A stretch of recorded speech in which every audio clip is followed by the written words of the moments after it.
درسقرآن.com آپ کے لیے پیش کرتا ہے تفسیر قرآن مولانا اسلم شیخو پوری صاحب کی آواز میں۔ اور اللہ کہتا ہے یاد کرنے کے لیے آسان، پڑھنے کے لیے آسان اور سمجھنے کے لیے آسان۔ اس کے علاوہ اس مقبول ویب سائٹ پر آپ سنیے معروف عالم دین کے اصلاحی بیانات۔ تو اسلام کا نظریہ یہ ہے انا للہ و انا الیہ راجعون۔ حمد و نعت، بچوں کے لیے اصلاحی کہانیاں اور بہت کچھ۔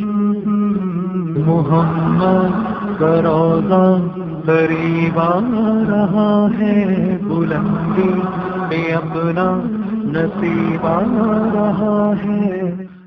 www.darsequran.com۔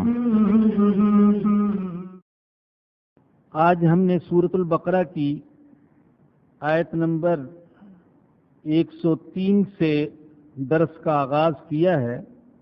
اصل میں یہ جو آیت نمبر 103 ہے اس کا تعلق تو اسی مضمون سے ہے جو پہلے سے بیان چلا آ رہا تھا، لیکن پچھلے درس میں یہ آیت کریمہ رہ گئی تھی۔ اللہ فرماتے ہیں وَلَوْ أَنَّهُمْ آمَنُوا وَاتَّقَوْا، اگر یہ ایمان لے آتے اور تقوی اختیار کرتے، لَمَثُوبَةٌ مِّنْ عِنْدِ اللَّهِ خَيْرٌ، تو اللہ کی طرف سے انہیں بہترین ثواب ملتا۔ لَوْ كَانُوا يَعْلَمُونَ، کاش وہ جان لیتے کہ ان کی کامیابی ایمان لانے میں اور تقوی اختیار کرنے میں ہے، سحر اور جادو اور ناجائز قسم کے تعویذ گنڈے میں نہیں ہے۔ آگے آیت نمبر 104 میں فرمایا یا ایھا الذین آمنوا لا تقولوا راعنا، اے ایمان والو راعنا نہ کہا کرو، وقولوا انظرنا، اور انظرنا کہا کرو، واسمعوا، اور سنتے رہا کرو، وللکافرین عذاب علیم، اور کافروں کے لیے دردناک عذاب ہے۔ قرآن کریم میں تقریباً 88 مقامات پر اللہ نے ایمان والوں سے خاص طور پر خطاب فرمایا ہے یا ایھا الذین آمنوا کہہ کر۔ ان 88 مقامات میں سے یہ پہلا مقام ہے، یہ جو ہم پڑھ رہے ہیں آیت نمبر 104۔ تو جن آیات کا آغاز یا ایھا الذین آمنوا سے ہوتا ہے ان میں سے یہ پہلی آیت کریمہ ہے۔ بعض صحابہ اکرام نے فرمایا کہ جن آیات میں اللہ نے یا ایھا الذین آمنوا کہہ کر خطاب فرمایا ہے ان آیات کو توجہ سے سننا چاہیے۔ ویسے بھی یہ جو انداز ہے خطاب کا یا ایھا الذین آمنوا، یہ محبت کا انداز ہے، یہ پیار کا انداز ہے۔ گویا کہ اللہ فرما رہے ہیں اے میرے ساتھ تعلق رکھنے والو، اے میرے ساتھ محبت کے دعوے کرنے والو، اے میری توحید کی پرستش کرنے والو، اپنائیت کا خطاب ہے، تو توجہ سے ایسے خطابات کو سنا جائے۔ فرمایا کہ اے ایمان والو تم راعنا نہ کہو۔ راعنا کا اصل معنی ہے ہماری رعایت کیجیے، بات دوبارہ سمجھا دیجیے، ہم بات کو سمجھے نہیں، بات آہستہ کیجیے تاکہ بات سمجھ میں آ جائے، دہرا دیجیے تاکہ ذہن میں بیٹھ جائے۔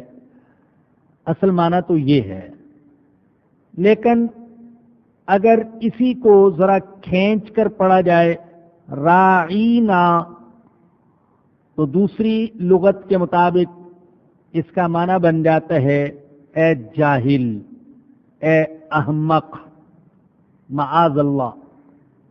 یہود پیٹھ پیچھے تو نبی اکرم صلی اللہ علیہ وسلم کو برا بھلا کہتے تو تھے، کہتے ہی تھے، لیکن انہوں نے اس لفظ کی آڑ میں برسر عام بھی حضور اکرم صلی اللہ علیہ وسلم کو برا بھلا کہنا شروع کیا۔ ان کی دیکھا دیکھی صحابہ کرام بھی یہی لفظ استعمال کرتے تھے، لیکن صحابہ کرام کے ذہن میں اس کا غلط معنی نہ تھا، بلکہ اس کا صحیح معنی کہ ہماری رعایت کیجئے، ہمیں بات کو سمجھا دیجئے۔ اللہ نے منع فرما دیا کہ تم راعینا نہ کہا کرو، بلکہ راعینا کی بجائے انظر نہ کہا کرو۔ معنی اس کا بھی یہی ہے، لیکن اس کے اندر کسی غلط معنی کا کوئی احتمال نہیں ہے۔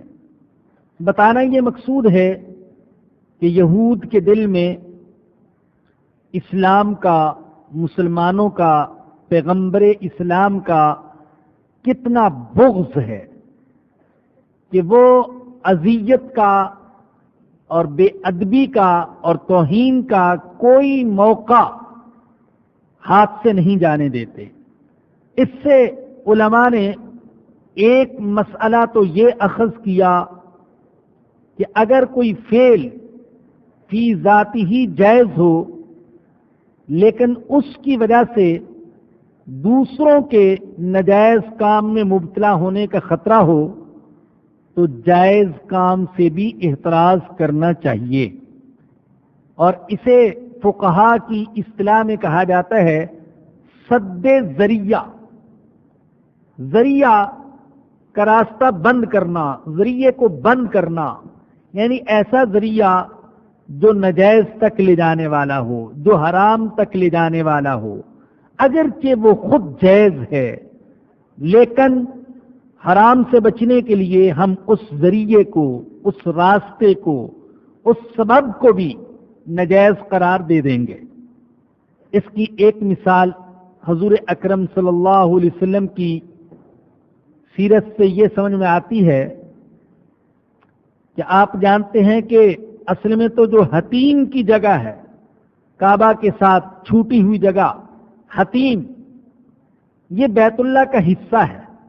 جب قریش نے بیت اللہ کی اثر نو تعمیر کی اور یہ شرط لگائی کہ اس کی تعمیر میں صرف حلال پیسہ لگائیں گے، حرام پیسہ نہیں لگائیں گے، تو حلال پیسہ اتنا جمع نہ ہو سکا کہ وہ پورے کعبے کی تعمیر کر سکتے، چنانچہ انہوں نے کچھ حصہ چھوڑ دیا جسے حتیم کہا جاتا ہے۔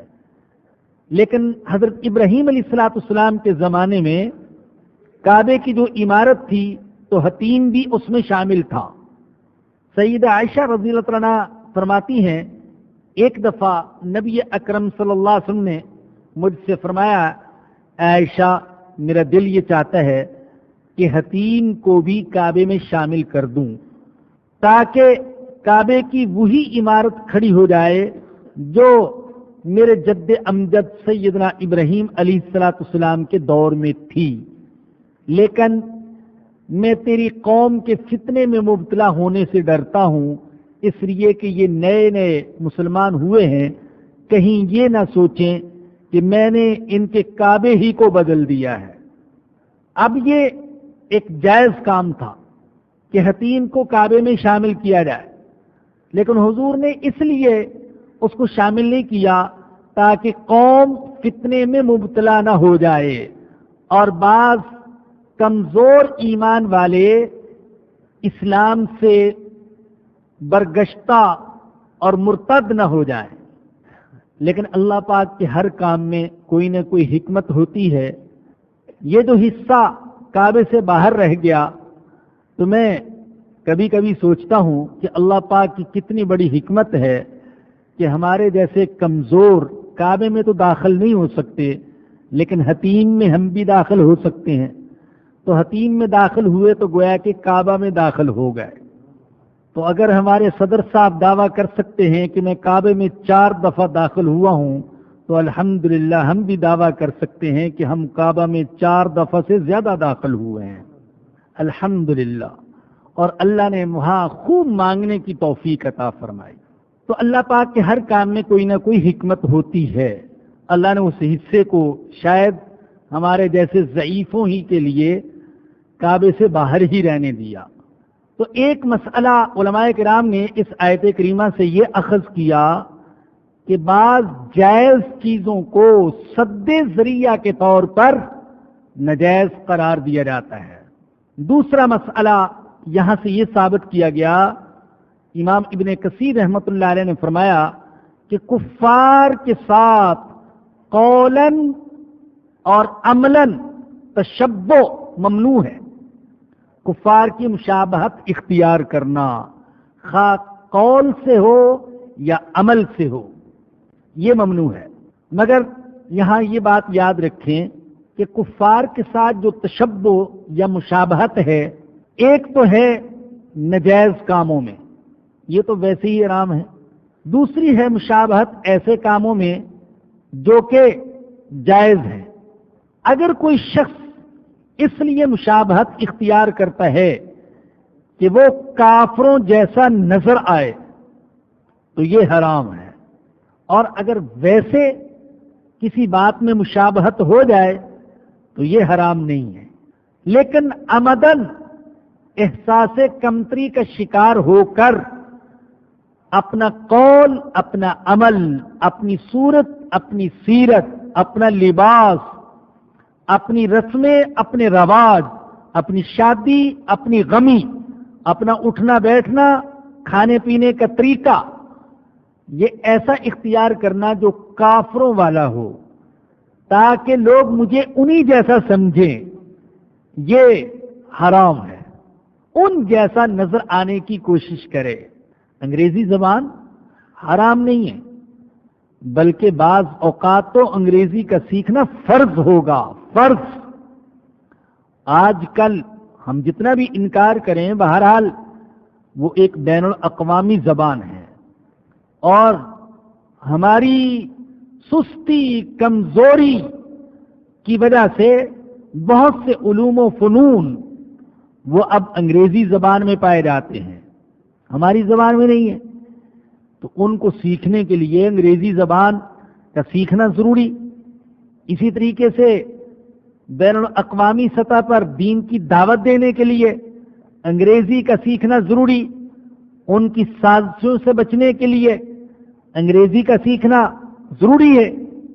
لیکن کوئی شخص احساس کمتری کا شکار ہو کر جان بوجھ کر ان جیسا لہجہ اختیار کرتا ہے اور بلا ضرورت انگریزی بولتا چلا جاتا ہے احساس کمتری کی وجہ سے، یہ جائز نہیں ہے۔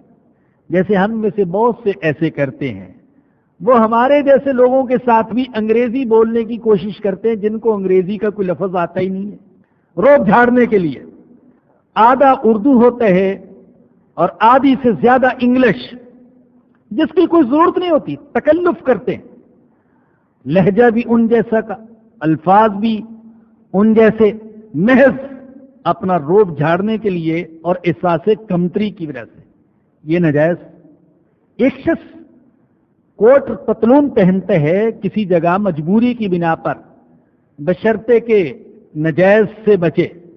ناجائز کا مطلب یہ کہ ٹخنوں سے نیچے نہ ہو اور ایسی تنگ نہ ہو کہ خفیہ اعضاء نظر آئیں، تو اس کے لیے جواز کا فتویٰ دیا جا سکتا ہے۔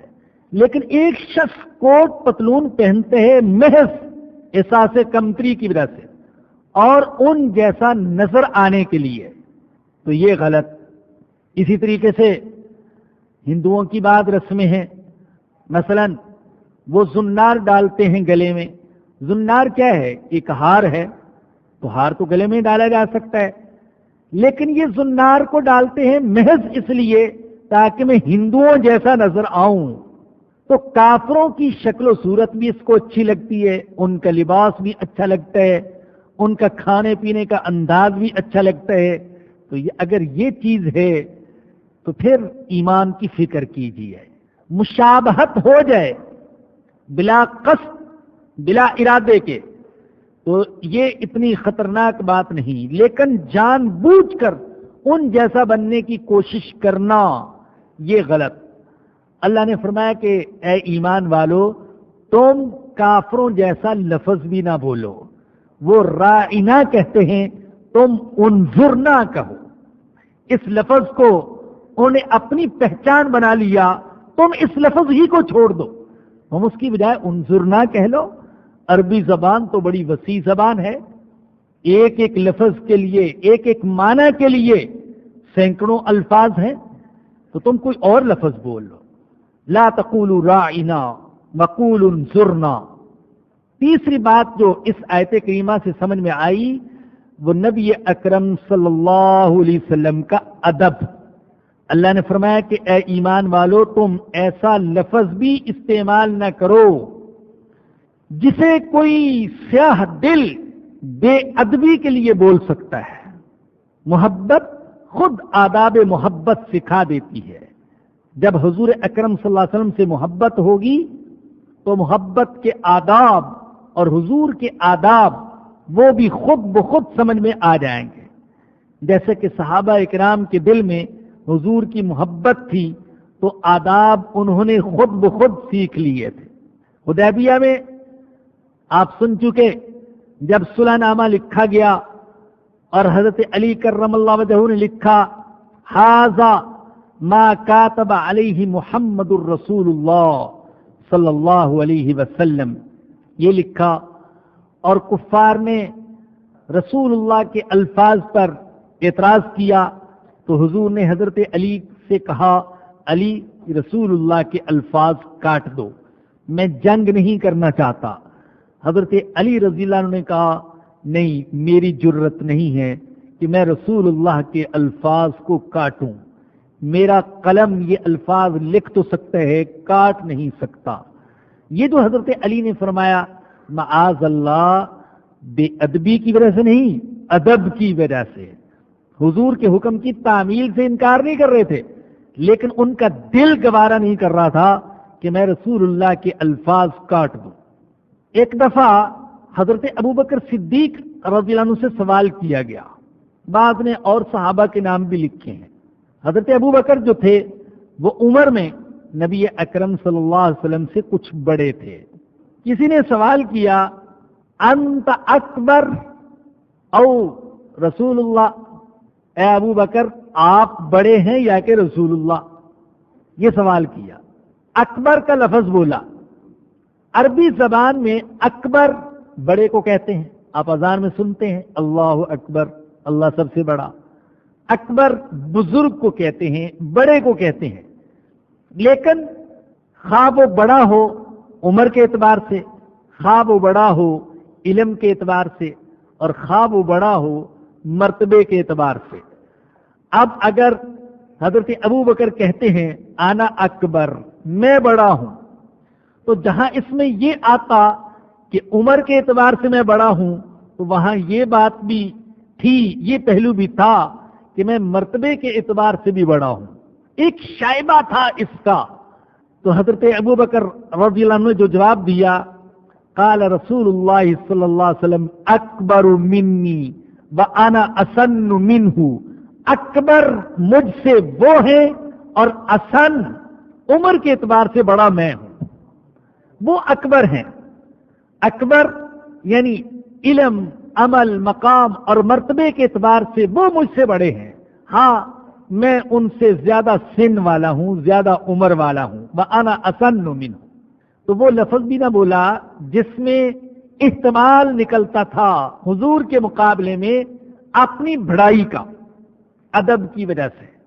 حضرت ابو ہریرہ رضی اللہ تعالیٰ عنہ آ رہے تھے، راستے میں دیکھا نبی اکرم صلی اللہ علیہ وسلم کو، تو ایک دم چھپ گئے اور تھوڑی دیر بعد واپس آئے۔ حضور نے پوچھا ابو ہریرہ کیوں چھپ گئے تھے؟ عرض کیا یا رسول اللہ میں جنابت کی حالت میں تھا اور میں نے گوارا نہیں کیا کہ جنابت کی حالت میں آپ کے سامنے آؤں یا آپ سے ہاتھ ملاؤں، میں ناپاک تھا۔ نبی اکرم صلی اللہ علیہ وسلم نے فرمایا سبحان اللہ ان المؤمن لا ينجس، اے ابو ہریرہ ایمان والا ناپاک نہیں ہوتا ہے، نجس نہیں ہوتا ہے۔ مطلب یہ کہ یہ جو ناپاکی ہے یہ تو مانوی ناپاکی ہے، ظاہری طور پر تو وہ ناپاک نہیں ہے۔ ایسا تو نہیں کہ ایمان والا جنابت کی حالت میں کسی سے ہاتھ نہ ملا سکے یا کسی سے سلام نہ کر سکے یا کھانا نہ کھا سکے، ایسا ناپاک نہیں ہے. یہ نجاست یہ تو مشرک کے حصے میں ہے. حکمی اعتبار سے تو جنابت کی حالت میں مسلمان ناپاک ہوتے، لیکن اللہ کے ہاں اس وقت بھی مسلمان پاک ہی شمار ہوتا ہے. معاذ اللہ، اللہ نہ کرے کسی کے ساتھ ایسا ہو، اگر جنابت کی حالت میں بھی کوئی مر گیا اور اسے غسل کا موقع نہیں ملا، تو ایسا نہیں ہے کہ اللہ کے ہاں وہ نجس شمار ہو، ناپاک شمار ہو. اللہ کے ہاں وہ پاک ہے. اور آپ جانتے ہیں حضرت حنظلہ رضی اللہ تعالی عنہ جو جنابت کی حالت میں شہید ہوئے تھے، انہیں تو فرشتوں نے آ کر غسل دے دیا تھا، اس لیے کہ شہید کو غسل نہیں دیا جاتا. تو ان کو بھی غسل تو نہ دیا جانا تھا. کسی کو کیا پتا چلتا کہ جنابت کی حالت میں ہے، تو اللہ نے فرشتوں کو مقرر کر دیا کہ جاؤ تم اس شہید کو غسل دے دو. تو عرض یہ کر رہا تھا کہ تیسری بات جو اس آیت کریمہ سے سمجھ میں آئی وہ نبی اکرم صلی اللہ علیہ وسلم کا ادب. اور یاد رکھیے کہ الدین کلہ ادب، دین ادب کا نام ہے. الحمدللہ مسلمان ادب کرنے والی ملت ہے، ملت حنیف سے تعلق رکھتے ہیں، حضرت ابراہیم علیہ السلام کی ملت سے.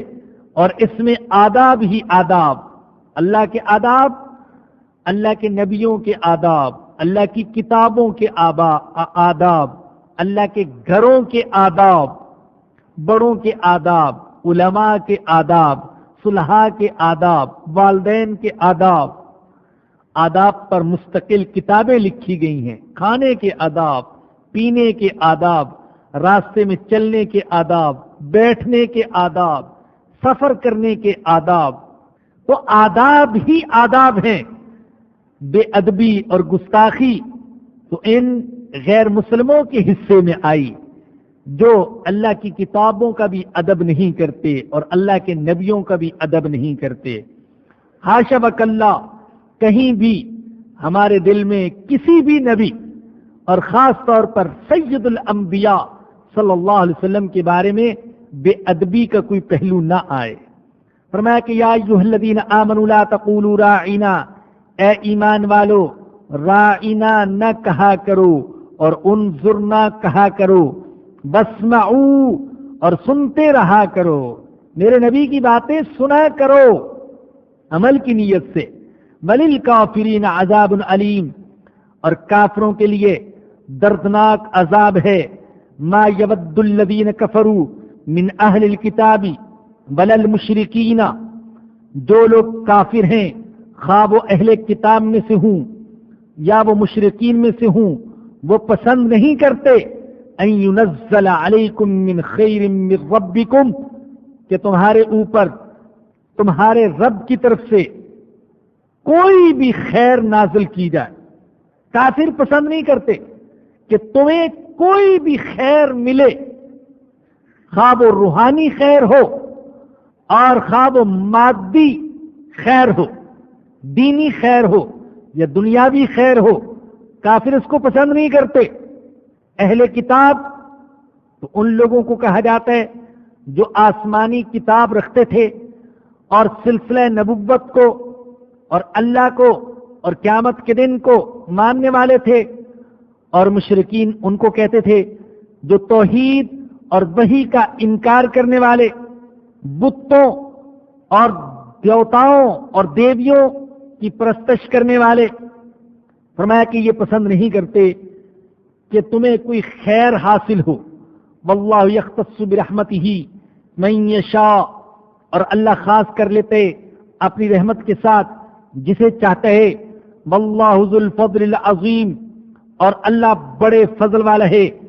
ما ننسخ من آیت او ننسها، ہم اپنی جس آیت کو منسوخ کرتے ہیں یا اس کو بھلا دیتے ہیں، نأتی بخیر منہا، تو ہم اس سے بہتر لے آتے ہیں، او مثلہا، یا اس کی مثل لے آتے ہیں. اللہ فرماتے ہیں کہ اگر ہم کسی آیت کو منسوخ کر دیں یا کوئی آیت بھلا دیں، آیت نشانی کے معنی میں ہے، آیت قرآن کریم کے ایک حصے کو بھی کہتے ہیں، ایک ٹکڑے کو بھی کہتے ہیں، اور آیت معجزے کو بھی کہتے ہیں۔ یہاں دونوں معنی مراد ہو سکتے ہیں۔ آیت سے مراد قرآن کریم کی کوئی آیت اور حکم بھی ہو سکتا ہے، اور آیت سے مراد معجزہ بھی ہو سکتا ہے۔ اللہ کہتے ہیں کہ ہم ایسا کر سکتے ہیں کہ کسی حکم کو، کسی آیت کو اور کسی معجزے کو منسوخ کر دیں اور اس کی جگہ دوسری آیت لے آئیں، دوسرا حکم لے آئیں، دوسری شریعت لے آئیں اور دوسرا معجزہ لے آئیں۔ ہم نسخ کی قدرت رکھتے ہیں، ہمیں نسخ کا اختیار ہے۔ یہ بات جان لیں کہ عقائد میں نسخ نہیں ہو سکتا۔ عقائد، عقیدہ آدم علیہ السلام سے لے کر حضور اکرم صلی اللہ علیہ وسلم تک ایک ہی چلا آ رہا ہے۔ سارے انبیاء اس بات پر متفق کہ اللہ ایک ہے، وحی کا سلسلہ برحق ہے، قیامت کا دن برحق ہے، جنت دوزخ برحق ہے، تقدیر برحق ہے۔ یہ جو بنیادی عقائد ہیں ان پر تمام انبیاء کا اتفاق، اور کوئی عقیدہ منسوخ نہیں ہو سکتا۔ ایسا نہیں ہو سکتا کہ حضرت موسیٰ علیہ السلام کی شریعت میں تو توحید کا عقیدہ تھا اور معاذ اللہ عیسیٰ علیہ السلام کی شریعت میں آ کر توحید کا عقیدہ منسوخ ہو جائے، ایسا نہیں ہو سکتا۔ یوں ہی جو کلیات اخلاق ہیں یہ بھی منسوخ نہیں ہو سکتے۔ ہر نبی کی شریعت میں سچائی کا حکم تھا، دیانت امانت کا حکم تھا، عفت اور عصمت کا حکم تھا، تو یہ ہر نبی کی شریعت میں رہا۔ ایسا نہیں ہو سکتا کہ کسی نبی کی شریعت میں سچائی کا حکم تھا اور دوسرے نبی کی شریعت میں سچائی کے حکم کو منسوخ کر دیا گیا اور جھوٹ بولنے کی اجازت دے دی گئی۔ اسی طریقے سے جو قصص ہیں، خبریں ہیں، ان میں بھی نسخ نہیں ہو سکتا۔ جو قصے اللہ پاک نے قرآن کریم میں بیان کیے ان میں کوئی بھی قصہ منسوخ نہیں ہو سکتا ہے۔ نسخ صرف بعض احکام میں ہوتا ہے جو قانون ساز کی نظر میں عارضی ہوتے ہیں۔ اللہ واضع قانون ہے، اللہ شارع ہے، اللہ قانون ساز ہے۔ وہ جس حکم کو چاہے باقی رکھے، جس حکم کو چاہے منسوخ کر دے۔ نبی اکرم صلی اللہ علیہ وسلم تشریف لائے تو پہلی شریعتیں منسوخ ہو گئیں، پہلی شریعتوں کے کئی احکام منسوخ ہو گئے۔ بعض چیزیں ایسی تھیں جو یہود کے لیے ناجائز تھیں، اللہ نے ہمارے لیے جائز قرار دے دی۔ فرمایا کہ وَمِنَ الَّذِينَ هَادُوا حَرَّمْنَا كُلَّ ذِي ظُفُرٍ، ہم نے ہر ناخن والی چیز ان پر حرام کر دی۔ وَمِنَ الْبَقَرِ وَالْغَنَمِ حَرَّمْنَا عَلَيْهِمْ شُحُومَهُمَا، چربی ان پر حرام کر دی۔ إِلَّا مَا حَمَلَتْ ظُهُورُهُمَا أَوِ الْحَوَايَا أَوْ مَا اخْتَلَطَ بِعَظْمٍ، تو ہم نے ان پر یہ حرام کی لیکن مسلمانوں کے لیے یہ اللہ نے حلال کر دی۔ تو احکام میں نسخ ہو سکتا ہے۔ یہود اس کا انکار کرتے تھے اور اس حوالے سے مسلمانوں کے دل میں شکوک و شبہات ڈالتے، خاص طور پر جب قبلہ منسوخ ہوا۔ حضور اکرم صلی اللہ علیہ وسلم نے مدینہ منورہ کی طرف ہجرت کے بعد 16 مہینے تک بیت المقدس کی طرف منہ کر کے نماز پڑھی، اور 16 مہینے کے بعد جیسے کہ آگے آ رہا ہے اللہ نے تحویل قبلہ کا حکم نازل کر دیا اور فرمایا کہ اب مسجد حرام کی طرف منہ پھیر لو۔ تو اس پر یہود نے پروپیگنڈے کا ایک طوفان اٹھا دیا، بڑی زبان کھولی، زبان درازی کی آخری انتہا تک پہنچ گئے۔ کیا اللہ کو پہلے سے پتہ نہیں تھا کہ آخر میں اسی کو قبلہ ٹھہرانا ہے؟ کیا معاذ اللہ اللہ جاہل تھا؟ اور اللہ نے فلاں حکم کو منسوخ کر دیا اور اللہ نے پہلی شریعت کو منسوخ کر دیا. تو اس طرح کی باتیں انہوں نے خاص طور پر تحویل قبلہ کے موقع پر کہیں. تو فرمایا کہ ان کا جواب دیا کہ جو ہم منسوخ کرتے ہیں کوئی آیت یا بلا دیتے ہیں تو اس سے بہتر لے آتے ہیں، یا اس جیسی کوئی چیز، اس جیسی کوئی دوسری آیت لے آتے ہیں.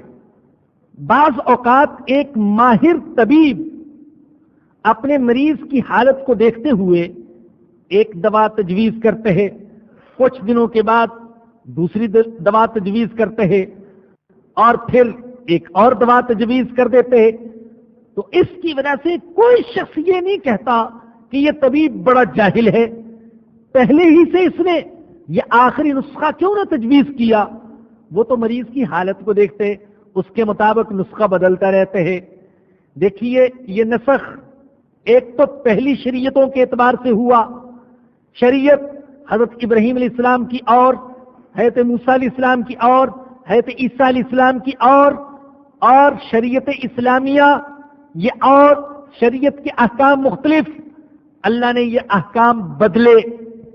پہلے انسانیت کا طفولیت کا دور تھا، بچپن کا دور، شریعتوں میں احکام تبدیل ہوتے رہے، اور پھر جب انسانیت اپنی جوانی تک پہنچی نبی اکرم صلی اللہ علیہ وسلم کے زمانے میں، تو اللہ نے پھر آخری شریعت نازل کر دی. اب اس میں کوئی نسخ نہیں ہو سکتا ہے. بعض حضرات اس کی مثال دیتے ہیں، چھوٹے بچے کے لیے بالکل چھوٹی سی قمیص ہوتی ہے، لباس ہوتا ہے، اس کا قد بڑھتا جاتا ہے، لباس بھی طویل ہوتا جاتا ہے، اور پھر ایک وقت آتا ہے کہ وہ اپنے قد کی اور نشو و نما کی آخری انتہا کو پہنچ جاتا ہے. پھر ایک جیسا لباس ہی ساری زندگی اس کے لیے چلتا رہتا ہے. یوں ہی جب انسانیت کا بچپن تھا شریعت کا لباس بدلتا رہا، جب انسانیت پر شباب آ گیا تو پھر اللہ نے انسانیت کے لیے شریعت کا آخری لباس تجویز کر دیا. اب اس میں کوئی تبدیلی نہیں ہو سکتی. تو پہلی شریعتوں کو منسوخ کر دیا اسلامی شریعت نے. دوسری بات یہ سمجھیں کہ خود شریعت اسلامیہ کے جو احکام ہیں یہ بتدریج نازل ہوئے ہیں، یکا یک نازل نہیں ہوئے. پہلے ہم 5 پارے جو آخری پڑھ چکے ہیں ان میں یہ بات آپ کے سامنے بار بار آ چکی کہ مکی صورتوں میں زیادہ تر زور جو دیا گیا وہ توحید پر. ابتدا میں جو عملی زندگی سے تعلق رکھنے والے حلال اور حرام کے مسائل ہیں ان کو چھیڑا ہی نہیں گیا. حالانکہ وہ شراب بھی پی رہے تھے، زنا بھی کر رہے تھے، قتل و غارت گری بھی کر رہے تھے، چوری ڈکیتی میں بھی ملوث تھے، یتیموں کا حق بھی کھاتے تھے، میراث میں بہنوں بیٹیوں ماؤں کا حق ہڑپ کر جاتے تھے. لیکن اللہ نے ابتدا میں ان احکام کو نہیں چھیڑا. ابتدا میں تو لا الہ الا اللہ کی تبلیغ ہوتی رہی، قیامت کا ذکر ہوتا رہا، اور وحی اور رسالت پر ایمان کو مضبوط کیا جاتا رہا. پھر آہستہ آہستہ حلال اور حرام کے احکام نازل ہونا شروع ہوئے. آپ شراب ہی کو دیکھ لیں. پہلے جب شراب کے بارے میں پوچھا گیا تو اللہ نے قرآن کریم میں نازل فرمایا ان کو بتا دیجئے ہاں بھائی شراب میں کچھ منافع بھی ہیں تمہارے لیے، مادی قسم کے، ظاہری قسم کے، دنیاوی قسم کے، لیکن اس میں نقصانات بھی ہیں اور گناہ بھی ہے، اور گناہ ان کے نفع سے زیادہ ہے. یہ پہلی آیت کریمہ تھی جو شراب کے بارے میں نازل ہوئی. دوسرے مرحلے پر اللہ نے فرمایا کہ دیکھو اے ایمان والو، نشے کی حالت میں نماز کے قریب نہیں جانا. شراب پینے کی تو اجازت، لیکن اس طریقے سے شراب نہیں پینا کہ نماز کا وقت آ جائے اور تم نشے میں ہو اور تمہیں نشے کی حالت میں نماز پڑھنی پڑے. پھر تیسرے مرحلے پر آیت کریمہ نازل ہوئی، اور چوتھے مرحلے پر جا کر اللہ نے شراب کو مطلقاً حرام قرار دیا. اب کوئی بد نصیب، کوئی سیاہ دل، کوئی گمراہ شخص یہ کہے کہ اللہ کو پتہ نہیں تھا کہ شراب حرام ہے، پہلے ہی اللہ نے شراب کو کیوں نہیں حرام قرار دے دیا. اس طریقے سے بتدریج کیوں حرام قرار دیا؟ تو معاذ اللہ یہ اعتراض میری جہالت اور حماقت پر مبنی ہے۔ پہلے دلوں میں ایمان کو بٹھایا گیا اور پھر حلال اور حرام کا امتیاز بٹھایا گیا اور شراب کے نقصانات دل میں بٹھائے گئے، اور جب یہ ساری باتیں بیٹھ گئی تو آخر میں اللہ پاک نے آپ کو آ کر شراب کو مطلقاً حرام قرار دے دیا۔ سیدہ عائشہ صدیقہ رضی اللہ تعالیٰ عنہا ایک حدیث میں فرماتی ہیں کہ اگر ایمان مضبوط ہونے سے پہلے ہی اللہ حلال اور حرام کے احکام نازل کر دیتا اور یوں کہہ دیا جاتا شراب نہ پیو، زنا نہ کرو، چوری نہ کرو، تو شاید کوئی بھی عمل کرنے کے لیے آمادہ نہ ہوتا۔ لیکن جب دلوں میں ایمان بیٹھ گیا اور پھر اللہ نے شراب کو حرام کیا تو پھر آپ نے دیکھا کہ ادھر منادی نے شراب کی حرمت کا اعلان کیا اور ادھر مدینہ کے گلی کوچوں میں شراب کے مٹکے توڑے جانے لگے۔ یہ ایمان کے دلوں میں بیٹھنے کے بعد ہوا۔ تو بہرحال یوں بعض احکام منسوخ ہوئے، اس پر بعض لوگوں نے اعتراض کیے تو اللہ نے فرمایا کہ ہم جو آیت منسوخ کرتے ہیں یا اس کو بلا دیتے ہیں۔ ویسے تو نبی اکرم صلی اللہ علیہ وسلم کوئی آیت کوئی لفظ نہیں بھولے، ایسا نہیں ہوا کہ کوئی لفظ آپ ہمیشہ کے لیے بھول گئے ہوں۔ وقتی طور پر غلطی لگ جانا یہ الگ بات ہے، لیکن ویسے ہی بھول جانا قرآن کی کسی آیت کو یا کسی جملے کو، حرف کو، یہ ناممکن۔ لیکن اللہ نے جس حکم کو منسوخ کرنا چاہا وہ حکم، وہ آیت اللہ نے حضور کے سینے سے ویسے ہی اٹھا لی۔ تو اللہ فرماتے ہیں کہ ہم جو آیت منسوخ کرتے ہیں یا بلا دیتے ہیں تو ہم اس سے بہتر لے آتے ہیں۔ اس سے بہتر سہولت کے اعتبار سے بہتر، ثواب کے اعتبار سے بہتر۔ آپ دیکھیں پہلی شریعتوں کے بعض احکام بڑے سخت تھے۔ کپڑا ناپاک ہو جائے اس کو کاٹ دیا جائے، کسی سے شرک ہو جائے اس کو قتل کر دیا جائے، گویا کہ توبہ نہیں۔ سخت احکام تھے، اسلامی شریعت میں ان احکام کو نرم کر دیا گیا۔ تو اس سے بہتر احکام سہولت کے اعتبار سے بھی اور ثواب کے اعتبار سے بھی، او مثلہا یا ان کی مثل، تکلیف میں ان کی مثل، ثواب میں ان کی مثل۔ الم تعلم ان اللہ علی کل شیء قدیر، کیا تم جانتے نہیں کہ بے شک اللہ ہر چیز پر قدرت رکھتے ہے، وہ جس حکم کو چاہے باقی رکھے، وہ جس حکم کو چاہے منسوخ کر دے، وہ قادر مطلق ہے، وہ حاکم مطلق ہے، وہ قانون ساز ہے، وہ شارع ہے، وہ بندوں کی کمزوریاں، ضرورتیں اور تقاضے وہ جانتا ہے۔ الم تعلم، کیا تم نہیں جانتے ان اللہ لہ ملک السماوات والارض، کہ بے شک اللہ کے لیے ہے آسمانوں اور زمین کی بادشاہی۔ وہ بادشاہ ہے، اگر عام بادشاہ اپنا آرڈر دنیا پر جاری کر سکتے ہیں اور یکے بعد دیگرے اپنے آرڈیننس نافذ کر سکتے ہیں اور ان کا اجرا کر سکتے ہیں، تو وہ جو مالکوں کا مالک ہے، وہ جو بادشاہوں کا بادشاہ ہے، جس کے لیے اقتدار مطلق ہے، اس کو بھی اختیار ہے کہ وہ آسمانوں پر، زمینوں پر، انسانوں پر جو حکم چاہے نافذ کرے۔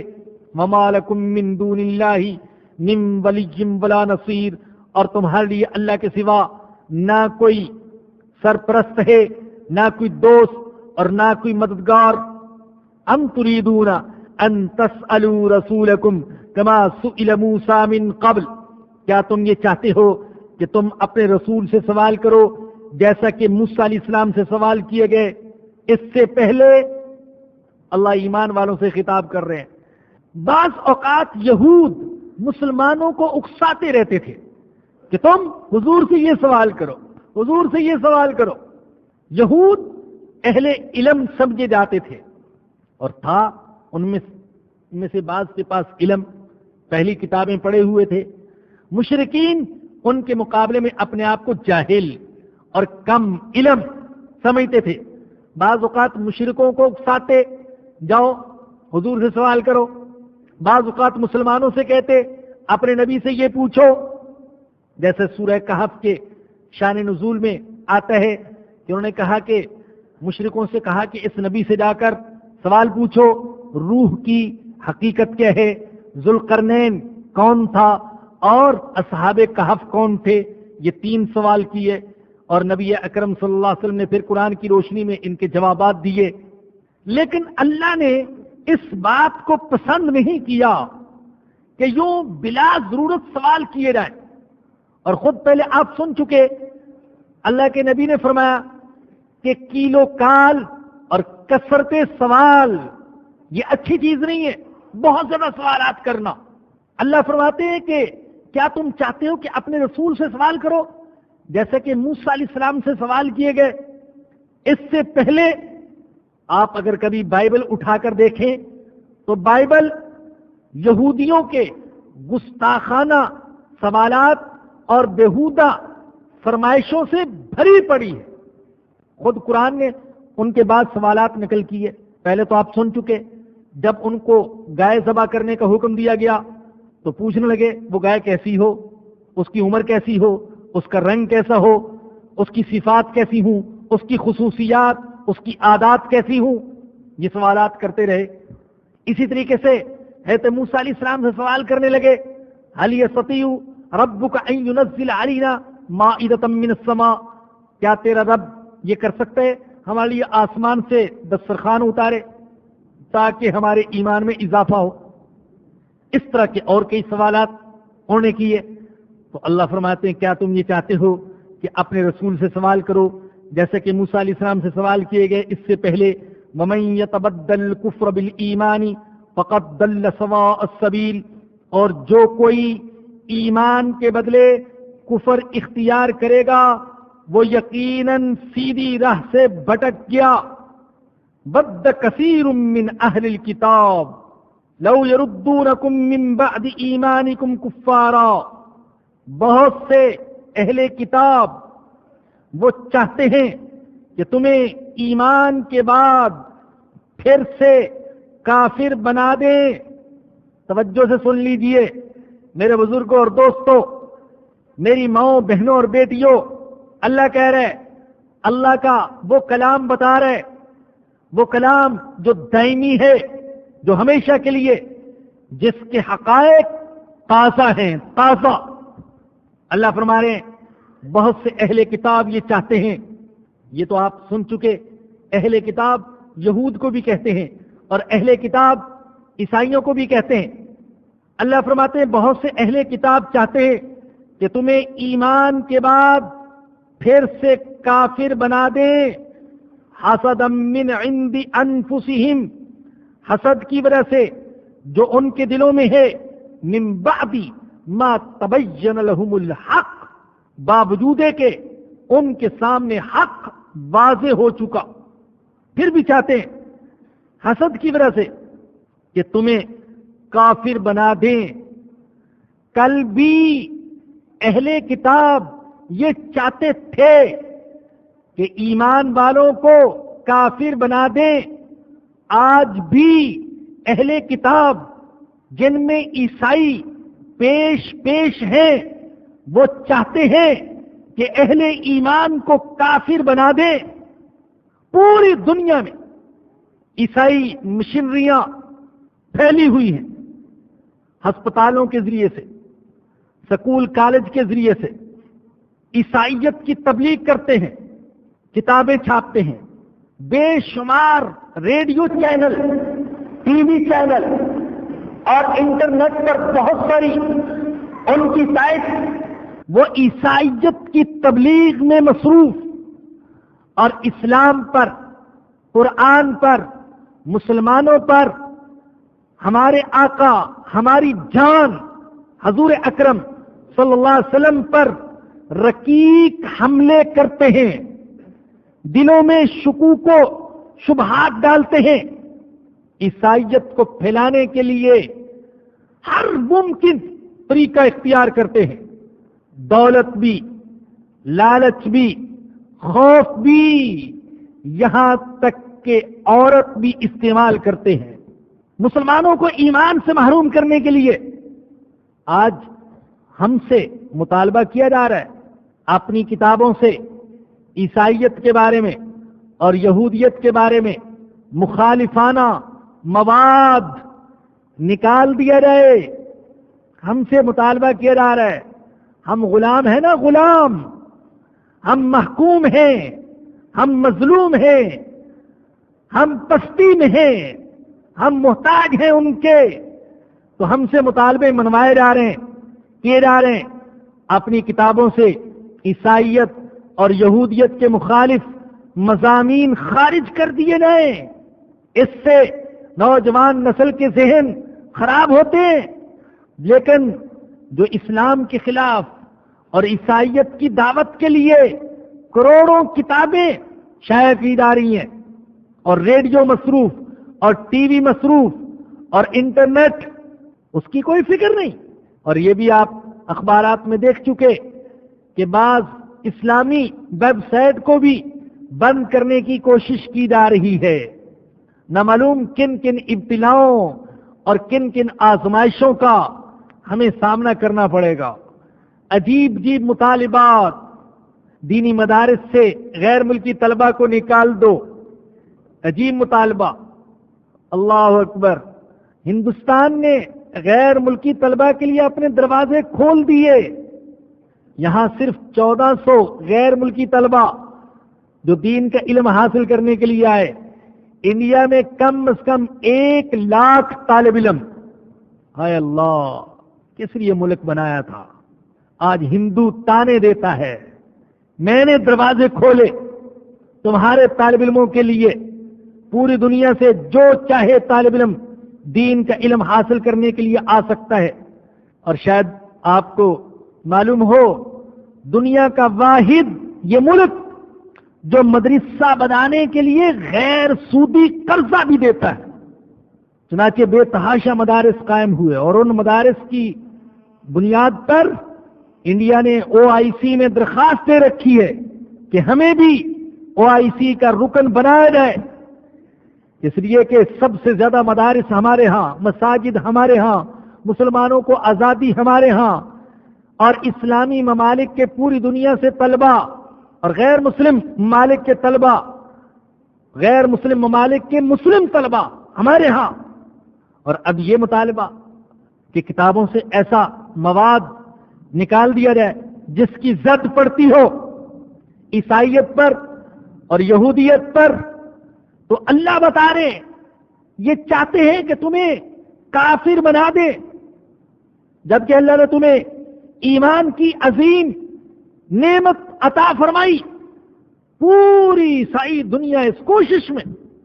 پچھلے دنوں ہمارے ہاں ایک مضمون آپ نے دیکھا ہوگا جس میں تحقیق سے ثابت کیا کہ اس وقت امریکہ کے صدر صاحب جو اسلامی دنیا میں عیسائیت کو پھیلانے کی کوشش کر رہا ہے، اسلام کو دبانے کی، تو مختلف طریقے.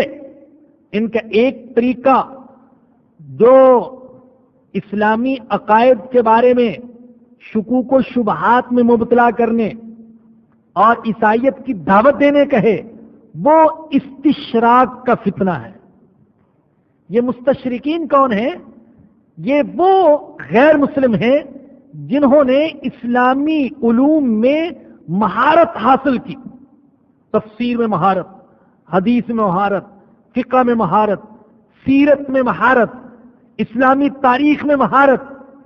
لیکن مہارت حاصل کرنے کا مقصد کہ کوئی کمزور پہلو تلاش کیے جائے اور مسلمانوں کو ان کے حوالے سے اسلام کے بارے میں اور حضور کے بارے میں شکوک و شبہات میں ڈالا جائے. بس ایک ہی بات عرض کروں گا آپ کی خدمت میں بھی اور دنیا بھر میں یہ درس سننے والوں کی خدمت میں بھی، یہ عزم کر لیجئے کچھ بھی ہو جائے ہم انشاءاللہ دنیا سے ایمان کے بغیر نہیں جائیں گے. اور بحمد اللہ یہ دل میں ہے، فرقہ واریت نہیں پھیلائیں گے، فرقہ واریت کے لیے جان نہیں دیں گے، لیکن یہ سن لیجئے ایمان کے لیے جان دینے کے لیے ہم تیار ہیں. اللہ نے اگر اس جان کو ایمان کے لیے قبول کر لیا تو یہ اس کی بہت بڑی کرم نوازی ہوگی. ایسی سستی دولت نہیں ہے جو اللہ نے ہمیں عطا کی ہے، ایمان کی دولت، کہ اس کو ہم ایسے ہی چھوڑ دیں. ہم فقر و فاقہ والی زندگی کو ترجیح دیتے ہیں ایسی خوشحالی والی زندگی پر جس میں ایمان سے محروم ہونا پڑے. اللہ سے پناہ مانگتے ہیں ایسی زندگی سے. اللہ اس وقت کے آنے سے پہلے ہمیں موت دے دے جب ہم معاذ اللہ ایمان کا سودا کرنے کے لیے تیار ہوں. اللہ فرماتے ود کثیر من اہل کتاب، بہت سے اہل کتاب وہ چاہتے ہیں کہ تمہیں ایمان کے بعد پھر سے کافر بنا دیں. آج افغانستان میں بے شمار مشنریاں عیسائیت کی دعوت دینے کی کوشش کر رہی ہیں.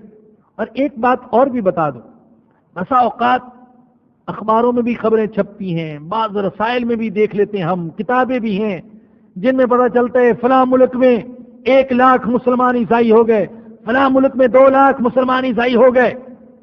ان میں سے اکثر خبریں پروپیگنڈا پر مبنی ہوتی ہیں. اکثر خبریں محض ہمارے ذہنوں کو مرعوب اور متاثر کرنے کے لیے کہ دیکھو اتنے لوگ دین کو چھوڑ گئے اور عیسائیت کو قبول کر لیا.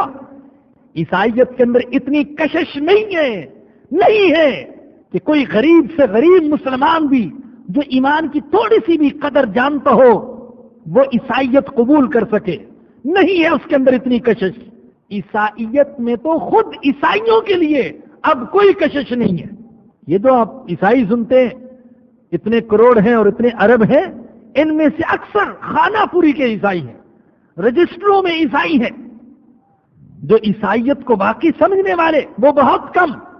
تو اگر عیسائیت میں خود عیسائی نوجوانوں کے لیے کشش نہیں تو ایک مسلمان کے لیے کیا کشش ہو سکتی ہے.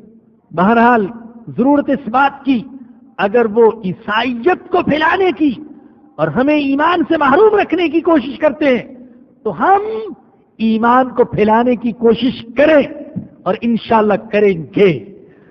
ود کثیر من اہل کتاب لو يردونكم من بعد ایمانكم کفارا حسدا من عند انفسهم من بعد ما تبين لهم الحق فاعفوا واصفحوا، معاف کر دو، درگزر کرو، حتی یأتی اللہ بامری، یہاں تک کہ اللہ کا فیصلہ آ جائے.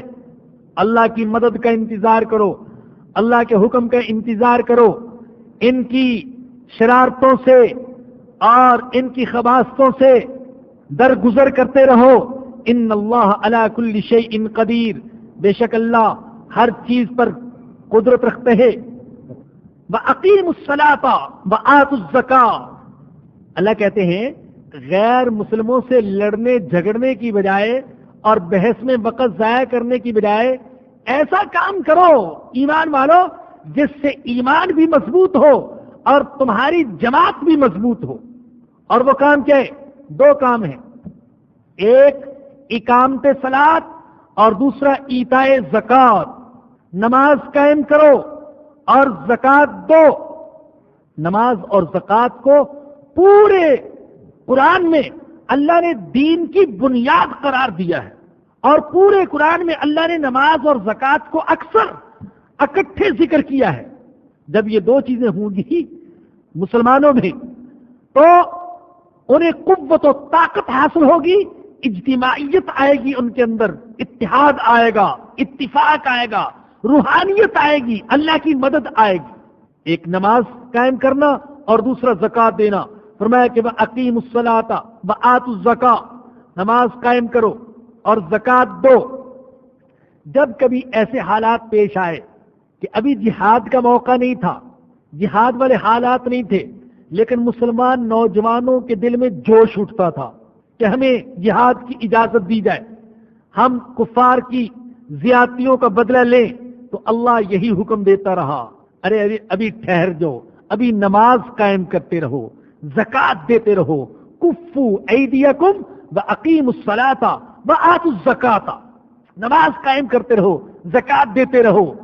جب تک کوئی جہاد کی صورت پیدا نہیں ہوتی تو ان 2 چیزوں پر سختی سے کاربند رہو.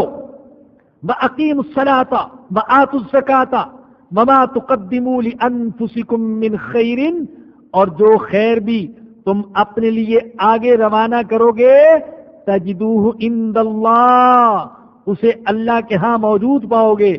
ان اللہ بما تعملون بصیر، بے شک اللہ دیکھتے ہیں جو کچھ تم کرتے ہو. وآخر دعوانا الحمد للہ رب العالمین.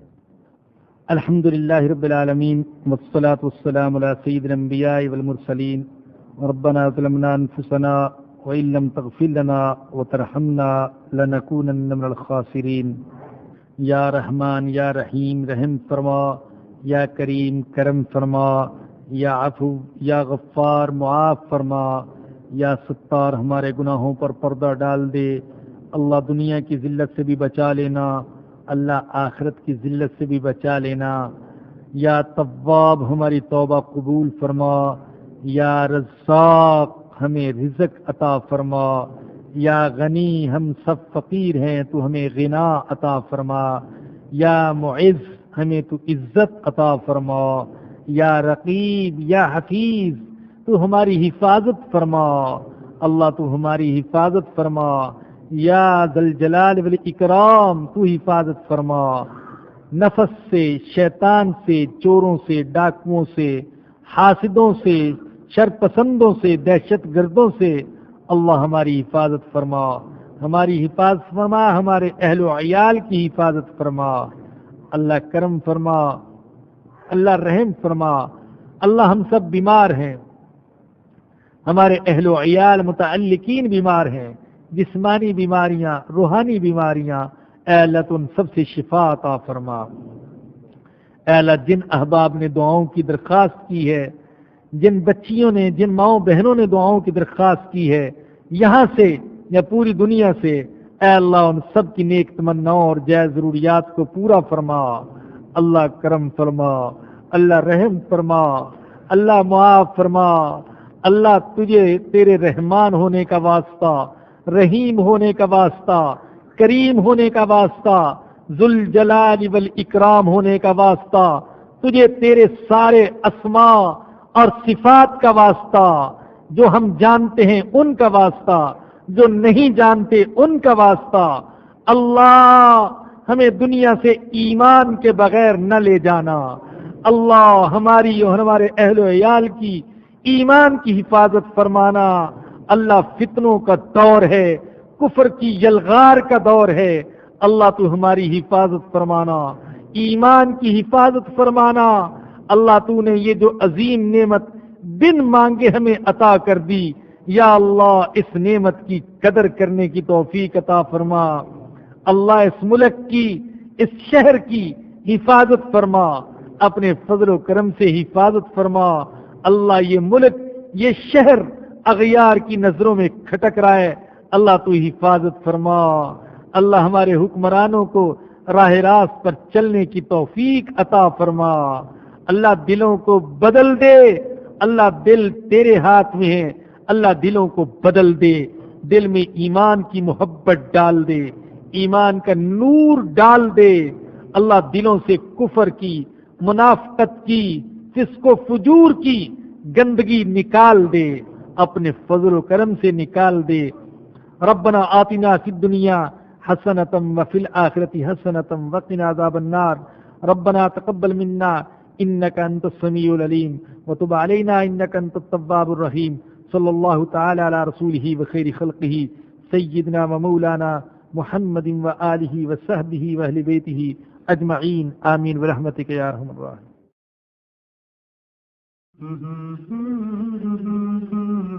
درسقرآن.com آپ کے لیے پیش کرتا ہے تفسیر قرآن مولانا اسلم شیخ پوری صاحب کی آواز میں. اور اللہ کہتے ہیں یاد کرنے کے لیے آسان، پڑھنے کے لیے آسان اور سمجھنے کے لیے آسان. اس کے علاوہ اس مقبول ویب سائٹ پر آپ سنیے معروف عالم دین کے اصلاحی بیانات. تو اسلام کا نظریہ یہ ہے انا للہ و انا الیہ راجعون. حمد و نعت، بچوں کے لیے اصلاحی کہانیاں اور بہت کچھ. محمد کا روزہ قریب آ رہا ہے، بلندی پہ اپنا